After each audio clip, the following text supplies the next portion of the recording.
The snowstorm hit harder than the weather report had predicted. By the time Elise realized the gravity of her situation, it was too late to turn back.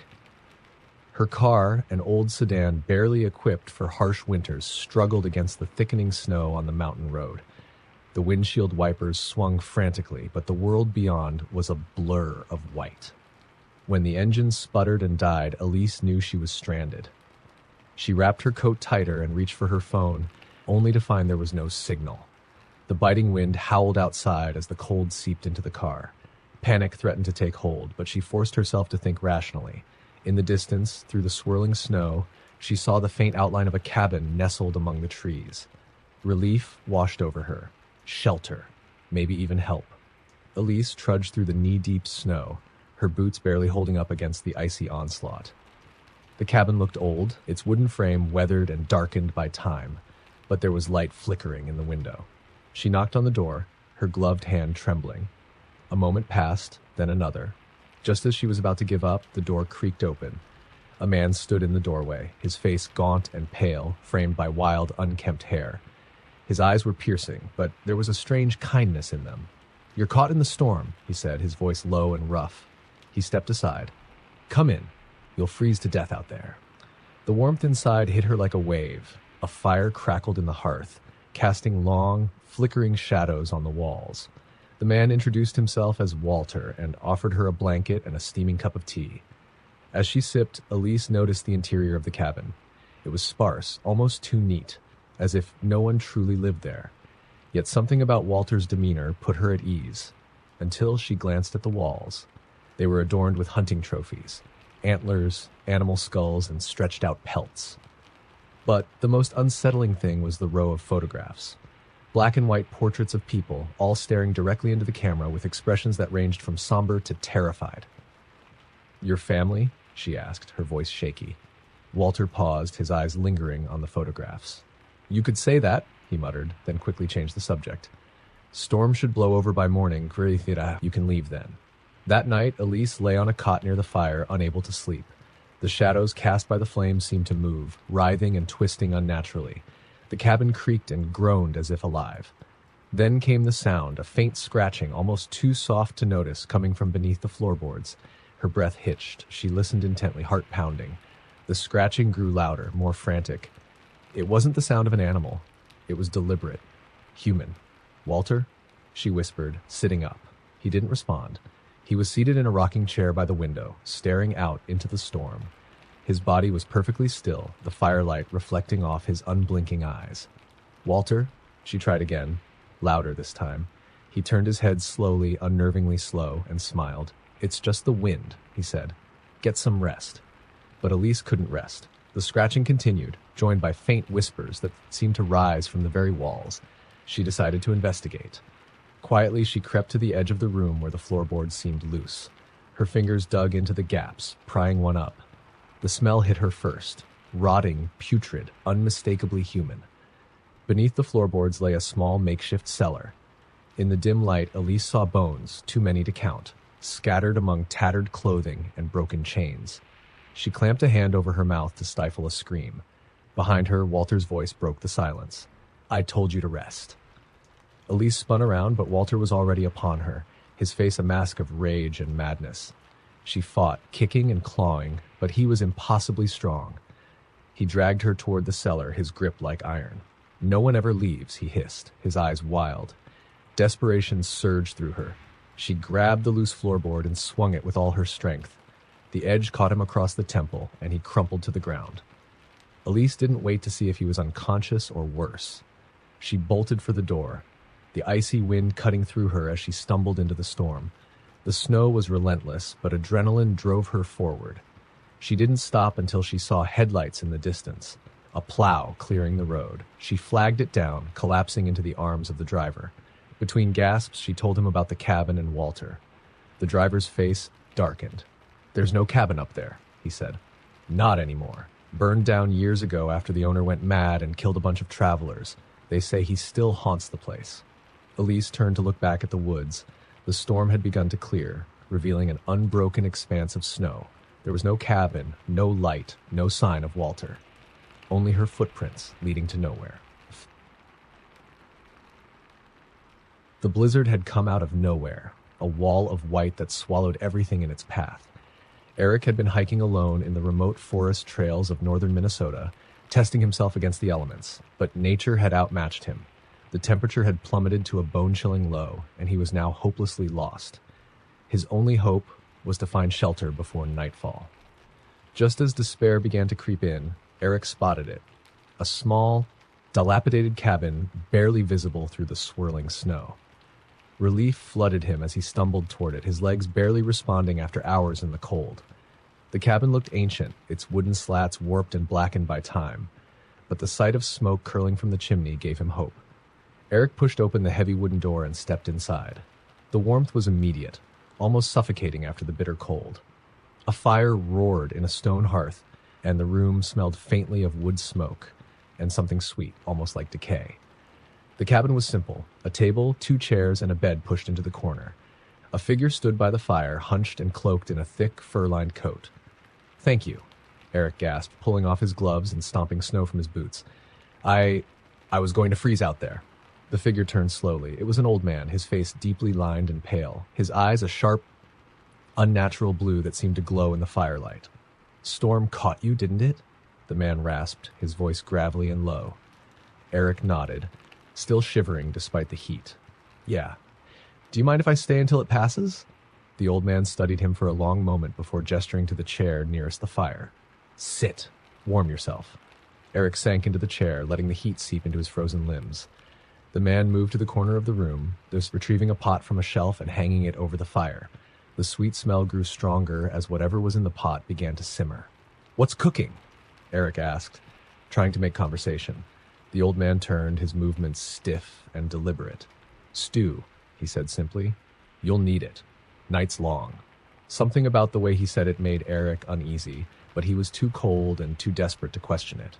He glanced around the cabin, his eyes catching on strange details he hadn't noticed before. The walls were adorned with animal pelts, but some were unusual. The fur was patchy, the shapes odd, almost humanoid.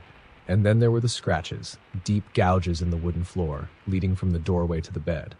"Live here long?" Eric asked, his voice faltering. The old man didn't respond. He was stirring the pot, his back turned to Eric. The firelight cast his shadow on the wall, and for a moment, Eric thought he saw it move independently, twisting and writhing like something alive.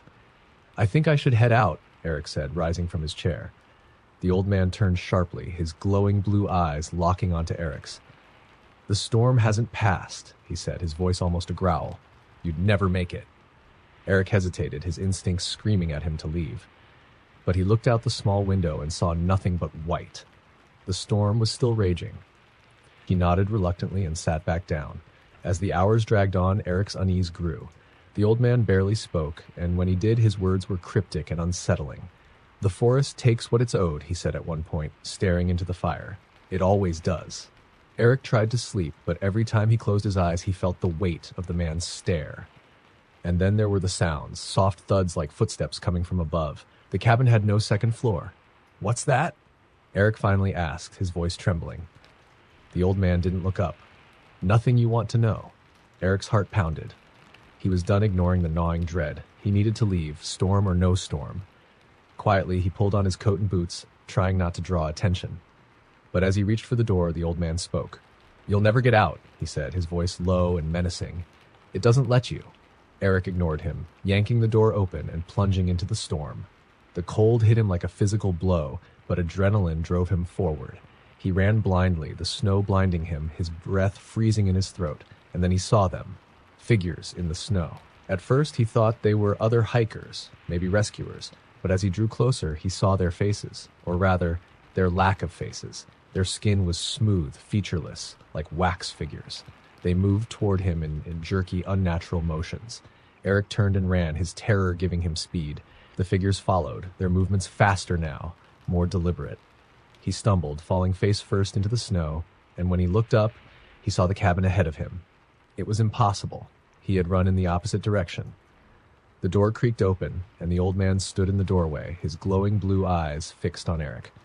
"I told you," he said, his voice filled with dark amusement. "It doesn't let you leave." Eric scrambled to his feet, but the faceless figures were closing in. Their cold, lifeless hands gripped him, dragging him toward the cabin. He screamed, but his cries were swallowed by the storm. The next morning, the storm cleared. A search party found Eric's car abandoned on the side of the road. They never found him. But deep in the forest, the cabin stood silent, its chimney smoking softly, and inside on the wall a new pelt hung, a patchy, oddly human-looking addition to the collection. The snow had begun falling steadily by the time Mia pulled into the remote mountain lodge. She had rented the place online, lured by promises of a secluded winter getaway where she could finally finish her novel. The photos had shown a cozy cabin nestled deep in the woods with views of endless snow-covered trees. In person, it was darker, lonelier, and far more isolated than she'd imagined. The owner, an older man named Hank, had left the key in a lockbox by the door. His voicemail instructions were terse but polite, and Mia appreciated the solitude as she unloaded her bags. The air was crisp, the silence absolute, save for the occasional creak of the trees swaying in the wind. Inside, the cabin was rustic but comfortable, with a large stone fireplace and a lofted bedroom. A few family photographs lined the mantel, showing long-gone generations in sepia tones. Something about their expressions unsettled her. The faces were too stern, their eyes seemingly locked onto hers no matter where she stood. By the time night fell, the snowstorm had intensified, battering the windows with relentless fury. Mia curled up by the fire, laptop open, her fingers clumsily typing as she struggled to focus. The isolation was suffocating, the wind howling like a mournful wail. She pushed through her unease, telling herself it was just her imagination. Then came the knock. It was faint, almost drowned out by the wind, but unmistakable. Mia froze, her heart thudding in her chest. She wasn't expecting anyone, and the nearest neighbor was miles away. She told herself it was just the storm, the sound of a branch hitting the door, but the knock came again, louder this time. Mia approached the door cautiously, peering through the peephole. The distorted fisheye view revealed nothing but swirling snow. She hesitated before opening the door a crack, the icy wind biting at her face. There was no one there, only the faint outline of footprints leading from the forest to her porch. She slammed the door shut and locked it, her breath coming in short, panicked bursts. Maybe it was a prank, she thought, someone who lived nearby, messing with the city girl. But as she stood there trying to convince herself, her phone buzzed on the table. It was a text from an unknown number. "Why didn't you let me in?" Her stomach dropped. She stared at the message, her fingers trembling as she tried to call Hank. No signal. Of course, the storm had knocked out reception. She paced the room, trying to decide what to do, when the knock came again, this time on the window. Mia spun around, the firelight casting long, flickering shadows. The knock came again, rhythmic and deliberate. She crept toward the window, her pulse pounding in her ears. Outside, pressed against the glass, was a handprint. It was too large, too misshapen to belong to a person. The fingers were unnaturally long, the palms smeared as though whoever or whatever had pressed it. There was clawing to get in. She backed away, her foot catching on the rug. Her eyes darted to the fire poker by the hearth, and she grabbed it, clutching it tightly as she moved toward the stairs. If she could just get to the loft, she'd have a better vantage point, and maybe she could barricade herself in the bedroom. As she climbed, the cabin groaned, the wind howling through unseen cracks. The knocking moved, now coming from the back door, then the side window, as if it was testing every entry point. By the time she reached the loft, she was shaking uncontrollably. She slammed the bedroom door shut and pushed a dresser in front of it, her makeshift barricade offering little comfort. Then from downstairs she heard it, the slow, deliberate creak of the floorboards. Someone, or something, was inside. Mia held her breath, her grip on the poker tightening. The footsteps were heavy, uneven, as if whatever had entered didn't quite know how to walk. They paused at the base of the stairs. She could hear it breathing, a wet, rasping sound that sent shivers down her spine. Her phone buzzed again. She didn't want to look, but her eyes betrayed her. The message read, "I'm coming up." She stifled a scream as the footsteps began their ascent, each one deliberate and slow, the weight of the intruder making the wooden steps groan in protest. Mia backed into the corner of the room, the poker raised, her heart hammering against her ribs. The doorknob turned, the barricade holding firm. But then came the scratching. long, deliberate scrapes that echoed in the silent room. It wasn't trying to force its way in, it was toying with her. "Who are you?" she screamed, her voice cracking. "What do you want?" The scratching stopped. For a moment there was silence, and then a voice, a low, guttural whisper that came from everywhere and nowhere. "You let me in before. Don't you remember?" Mia's mind raced. She had no idea what it was talking about, but the words filled her with an inexplicable dread. The barricade shifted, the dresser inching forward as the weight against the door increased. Desperate, Mia climbed onto the bed and opened the small window above it. The storm raged outside, but it was her only chance. She squeezed through, the icy wind cutting into her skin, and dropped into the snow below. The cold was paralyzing, but she forced herself to move, running blindly into the woods. Behind her, the cabin loomed, its windows glowing faintly, and in one of them, she saw it, a shadowy figure, its head cocked at an unnatural angle, watching her as she fled. The storm swallowed her, the wind masking her sobs. She didn't stop running until she collapsed from exhaustion, the cold numbing her body. When she woke, it was to the faint light of dawn. A passing snowplow operator found her, half buried in a drift. The police investigated the cabin, but found nothing. No footprints, no handprints, no sign of forced entry. It was as if nothing had been there at all. But as Mia was led away, she glanced back one last time. High on the roof, etched into the snow, were those same long, claw-like handprints, trailing from the chimney to the edge of the cabin. The snowstorm had been raging for hours, blanketing the small mountain town in silence and white. Sarah gripped the steering wheel of her SUV, her knuckles pale as she squinted through the windshield. The visibility was nearly zero, but she had no choice. She'd made a mistake taking the back roads, and now she was stuck in the middle of nowhere with no cell service. Her headlights barely illuminated the road ahead, the beams swallowed by the endless flurry. Then she saw it, a figure standing in the middle of the road, barely visible in the swirling snow. Sarah slammed on the brakes, the tires skidding on the icy pavement. Her heart pounded as she came to a stop just feet from the figure. It was a man, or at least she thought it was. He was tall and thin, wearing a long, dark coat that flapped in the wind. His head was bare, his face obscured by the snow. Sarah rolled down her window a crack, the icy air rushing in. "Are you okay?" she called out. The figure didn't move, didn't respond. Unease prickled at her neck. Something about the way he stood, so unnaturally still, set her teeth on edge. She leaned on the horn, the sound echoing into the void. Still, he didn't move. "Fine," she muttered to herself, her breath fogging the air. "You're on your own."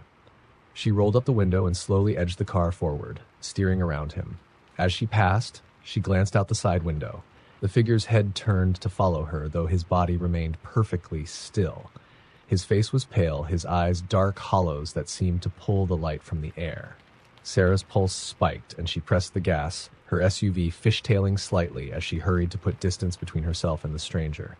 The road stretched on, winding through the dense forest, the snow muffling everything. She checked her rearview mirror repeatedly, but the figure was gone. Minutes passed, then an hour.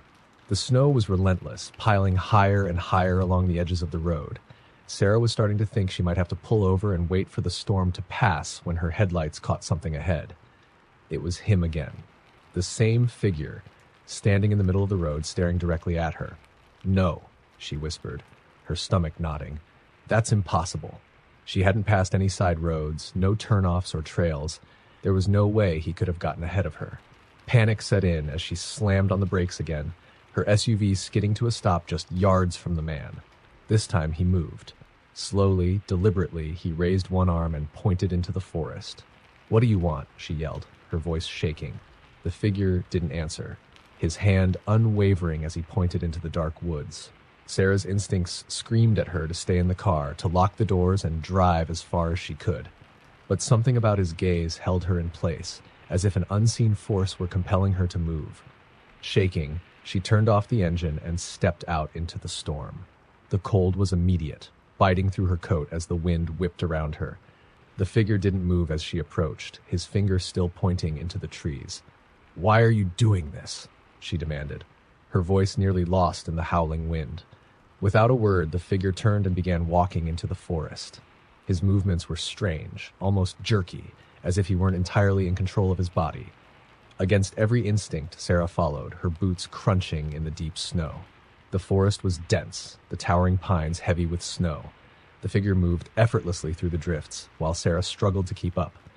She kept her eyes on him, afraid that if she looked away, he would disappear, or worse, reappear somewhere unexpected.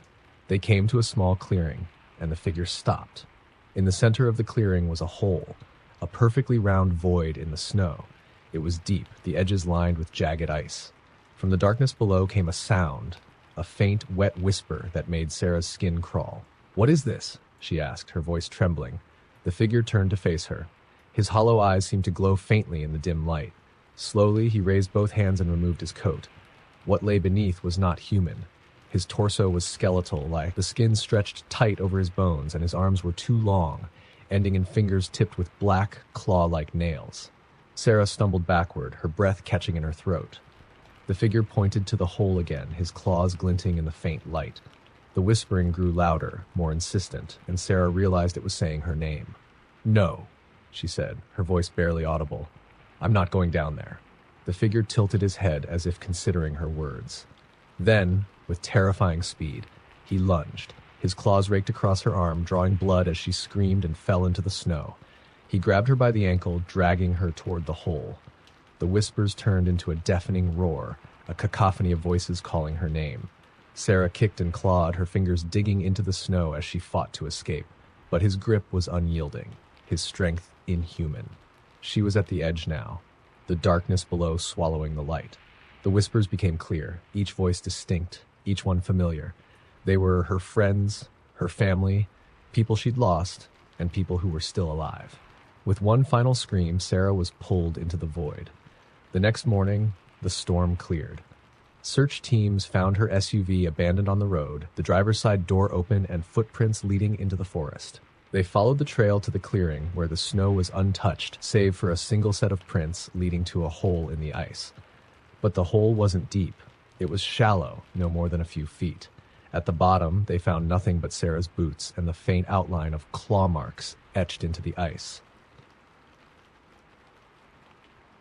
The storm had been raging for days, cutting the tiny village off from the rest of the world. It was the kind of storm locals whispered about, one that brought more than just snow. Ellen, a paramedic on call, had been stationed at the village clinic, her partner Dan snoring softly on the worn cot in the corner. The generator hummed faintly, struggling against the cold, the clinic's lights flickering every so often. Ellen sat by the radio, sipping cold coffee and hoping the night would stay quiet. The roads were impassable, and any emergency would mean navigating snowdrifts on foot. But just as she let her guard down, the radio crackled to life, a garbled voice cutting through the static. "Help? Can anyone hear me?" Ellen straightened. "This is Ellen at the village clinic. What's your emergency?" The voice was faint, barely audible over the storm.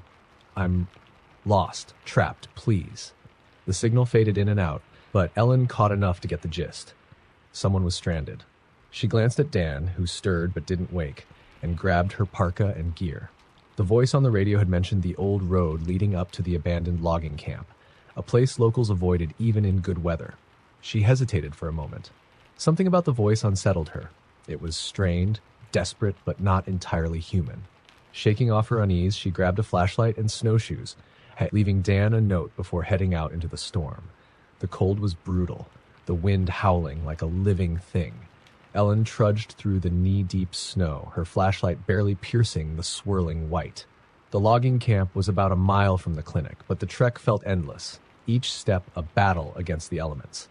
She finally reached the camp, its dilapidated cabins barely visible under the weight of the snow. The place had been abandoned decades ago, the logging company pulling out after a series of accidents that locals claimed were cursed.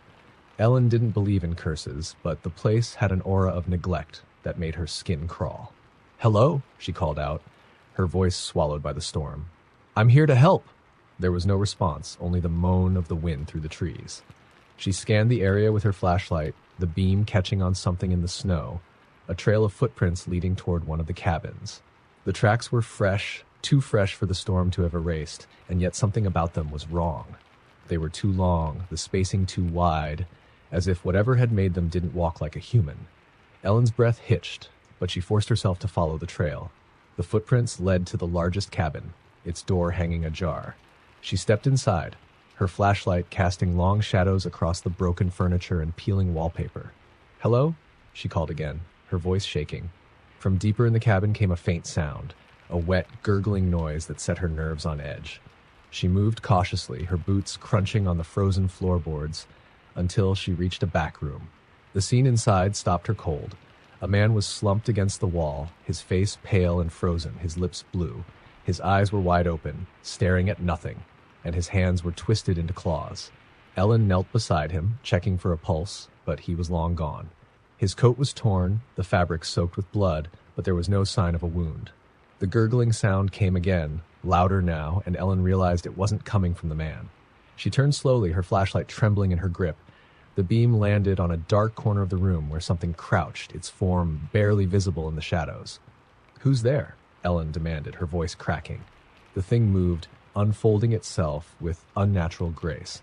It was tall, too tall, its limbs spindly and jointed in ways that shouldn't be possible. Its skin was pale, almost translucent, and its eyes glowed faintly, like embers in the dark. Ellen stumbled back, her heart pounding. The thing tilted its head, studying her with a curiosity that felt predatory. It opened its mouth, revealing rows of needle-like teeth, and spoke in a voice that was both a whisper and a roar. "You came to help?" Ellen turned and ran, slipping and crashing into the walls as she bolted for the door. The storm hit her like a wall of ice, but she didn't stop, her breath coming in panicked gasps as she fled the camp. She didn't look back, even as she heard the crunch of snow behind her, the thing's footsteps impossibly fast and light. When she finally reached the clinic, she collapsed against the door, banging frantically until Dan opened it. She stumbled inside, her words jumbled and frantic, but when she tried to explain what she'd seen, he gave her a strange look. "Ellen," he said slowly, "you've been gone for hours. No one's called the radio all night." She stared at him, her mind racing. That couldn't be true. She'd heard the voice, seen the man in the cabin, but when they checked the log, there was no record of a distress call. Dan suggested it was the stress of the storm, the isolation getting to her, but Ellen knew better. Later that night, as she lay in bed, unable to sleep, she heard it again, the faint crackle of the radio and the voice that wasn't quite human. "Thank you for coming. I'll see you again." The wind howled through the trees, sending snowflakes swirling like tiny ghosts. The old ranger station stood isolated on the edge of Blackwood Forest, its dark windows staring out into the storm. Jason had just taken over the night shift, a routine he'd grown used to during the winter months.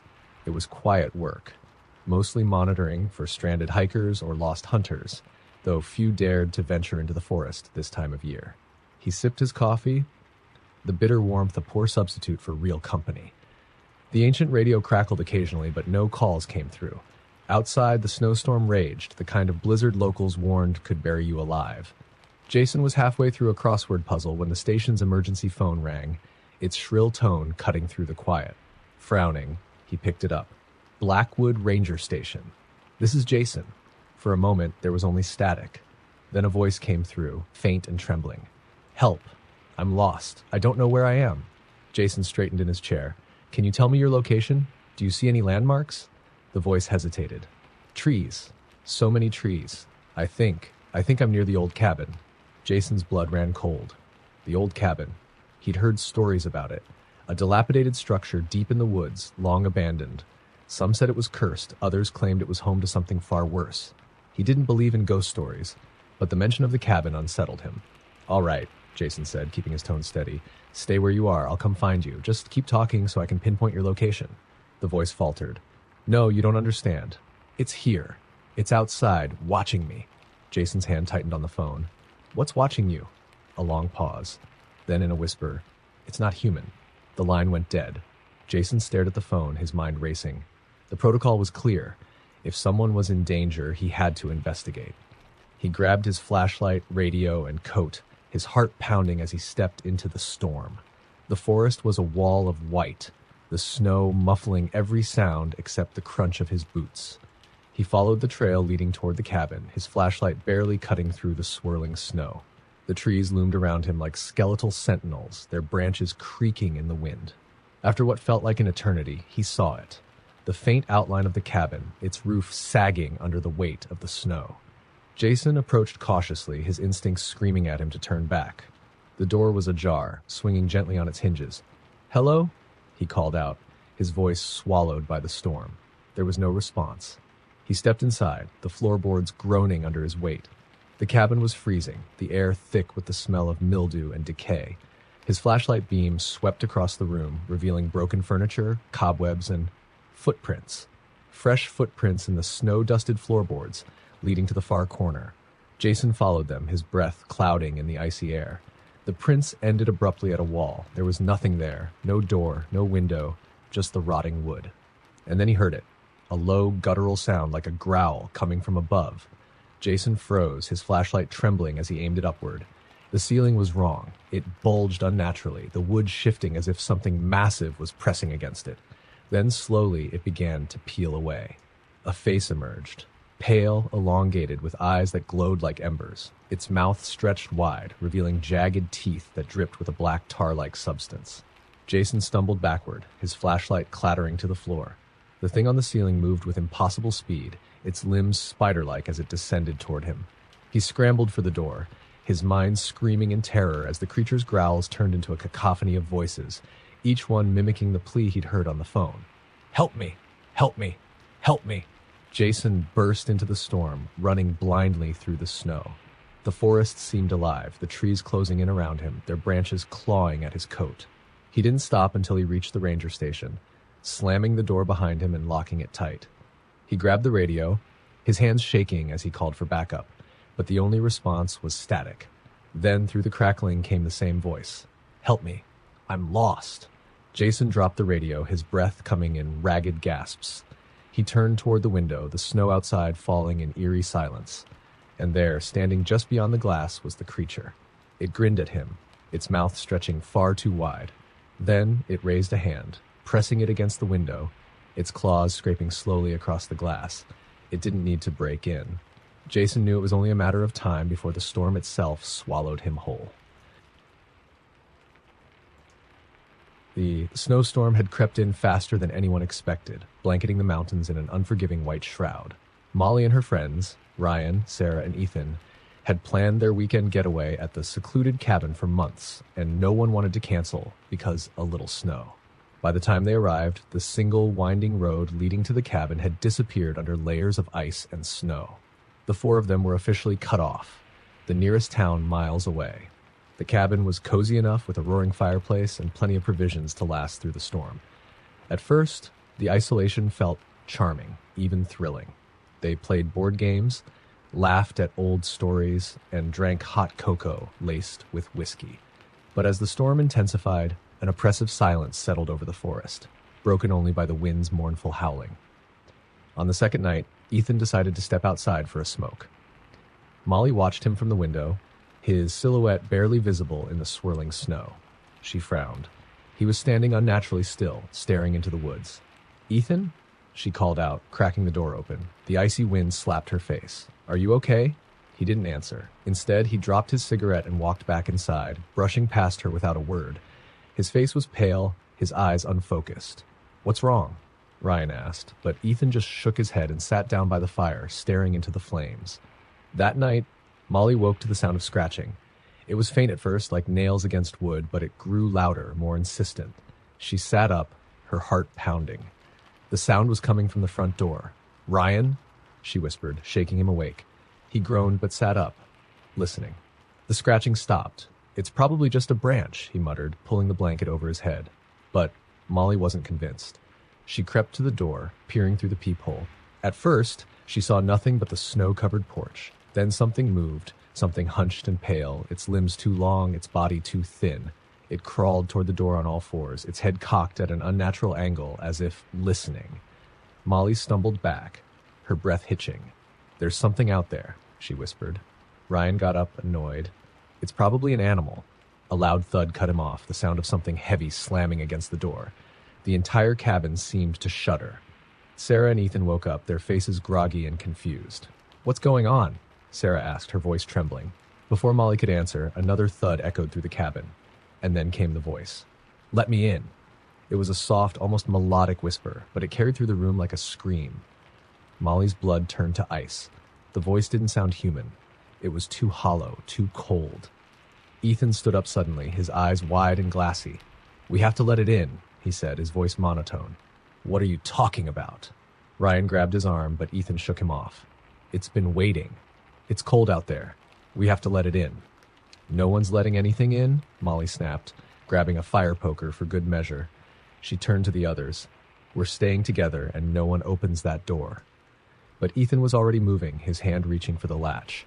Ryan tackled him to the ground, and the two of them struggled as Sarah screamed. The door rattled violently, the voice outside growing more insistent. "Let me in. I'm so cold." Molly shoved a chair under the doorknob, barricading it as Ryan pinned Ethan to the floor. "What the hell is wrong with you?" Ryan shouted, but Ethan didn't answer. He just stared at the door, his lips moving silently, as if repeating something only he could hear. The thudding stopped. For a moment, the only sound was their panicked breathing. Then the windows began to rattle, frost spreading across the glass in intricate, unnatural patterns. The fireplace roared, the flames turning a sickly green before sputtering out entirely, plunging the cabin into darkness. "Get to the back room," Molly hissed, dragging Sarah by the arm. Ryan followed, hauling Ethan, who had gone limp. They barricaded themselves inside, their only light coming from Molly's flashlight. Hours passed. The wind outside seemed to grow louder, the cabin groaning under its weight. And then came the scratching again, this time at the window of the back room. Molly turned the flashlight toward the sound, her hands trembling. The beam landed on a face, pale, eyeless, with a mouth that stretched impossibly wide. The thing grinned at her, pressing its long, clawed fingers against the glass. "Let me in." The words weren't spoken. They were inside her head, echoing like a scream she couldn't escape. She dropped the flashlight, plunging the room into darkness once more. By morning, the storm had passed. The search party found the cabin buried in snow, its door hanging open. Inside, the fireplace was cold, the food untouched. There was no sign of Molly, Ryan, Sarah, or Ethan, only 4 sets of footprints leading out into the woods. They stopped abruptly, as if the snow itself had swallowed them whole. The temperature had plummeted to record lows, and the small mountain town of Frosthaven was nearly deserted. Most residents had fled to warmer places, leaving the few brave or foolish souls to endure the harsh winter. Among them was Alex, a freelance photographer drawn to the eerie beauty of the frozen landscape. He had rented a remote cabin near the edge of Glacier Hollow, a place steeped in folklore and whispered warnings. The locals told him to avoid the hollow. Stories of strange disappearances and ghostly apparitions were passed down like old campfire tales. But Alex, ever the skeptic, dismissed them as superstitions. He saw the hollow as an opportunity for breathtaking photographs, not a place of danger. The first few days were uneventful. Alex ventured into the snow-covered woods, his camera capturing the stark beauty of frost-laden trees and crystalline icicles. But on the 4th day, something changed. The air grew unnaturally still, and the woods seemed to press in closer, as if the landscape itself was watching. That evening, as Alex reviewed his photos, he noticed something strange. In several shots, a figure appeared in the background, a pale, blurred silhouette standing among the trees. He frowned, zooming in, but the figure remained indistinct, almost translucent. He told himself it was a trick of the light, an optical illusion caused by the snow. But the next morning, as he returned to the hollow, the unease grew. The trail he had carefully marked was gone, erased by fresh snow, though it hadn't snowed overnight. And then there were the tracks, footprints too large and deep to belong to any human, circling the cabin before disappearing into the woods. Alex's pulse quickened, but he forced himself to press on. He wouldn't let paranoia ruin his trip. As he trudged through the snow, the wind carried a faint sound, low and guttural, like a growl. He froze, scanning the trees, but saw nothing. "Just the wind," he muttered, though his voice betrayed his nerves. By the time he reached the hollow, the sun was dipping below the horizon, casting long shadows across the snow. He set up his camera quickly, snapping a series of shots as the sky turned a fiery orange. But then, through the lens, he saw it, a figure standing at the edge of the hollow, its shape barely distinguishable against the twilight. He lowered the camera, but the figure was gone. "Hello?" he called, his voice echoing. No response. The unease deepened as he packed up and began the trek back to the cabin. The woods seemed darker than before, the shadows twisting and shifting in ways that didn't feel natural. The sound of footsteps crunched behind him, matching his own pace. He spun around, but the trail was empty. When he reached the cabin, he locked the door and bolted the windows, his heart hammering in his chest. He tried to shake off the fear, telling himself it was just his imagination, but the sense of being watched was overwhelming. That night, he woke to the sound of scratching. It was faint at first, like nails on wood, but it grew louder, more insistent. He grabbed a flashlight and crept toward the sound, which was coming from the back door. "Who's there?" he called, his voice trembling. The scratching stopped. He shone the flashlight through the window, but saw only snow. Reluctantly, he turned away, telling himself it was an animal. But then came the knock. 3 sharp raps, deliberate and human. He froze, every instinct screaming at him to stay inside, but curiosity won out. He opened the door a crack, the icy wind biting his face. No one was there. As he closed the door, he noticed something on the ground, an old photograph, yellowed with age. His breath caught as he picked it up. The photo showed a man standing in front of the cabin, bundled in winter clothes. But what sent chills down Alex's spine was the date scrawled on the back. Cish, 1932. That night, the cabin was alive with sounds. Whispers in the walls, footsteps on the roof, the faint creak of a door opening and closing. Alex stayed awake, clutching a kitchen knife, his mind racing with every possible explanation. At dawn, he decided to leave. He packed hastily, throwing his belongings into his bag. But when he stepped outside, his heart sank. The footprints were back, huge clawed impressions circling the cabin. And then he saw them, more photographs scattered in the snow, each one showing him standing in the hollow, staring at the camera with eyes that weren't his own. Panicked, Alex ran. The snow was blinding, the wind roaring in his ears, but he didn't stop. He didn't look back. He didn't care where he was going, as long as it was away from that cursed cabin. When the search party found him days later, he was barely alive, half frozen in the hollow. They asked him what had happened, but Alex wouldn't speak. His eyes darted constantly to the woods, his hands clutching something tightly. It was a photograph, a single image of the cabin taken from the hollow, with a pale figure standing in the doorway.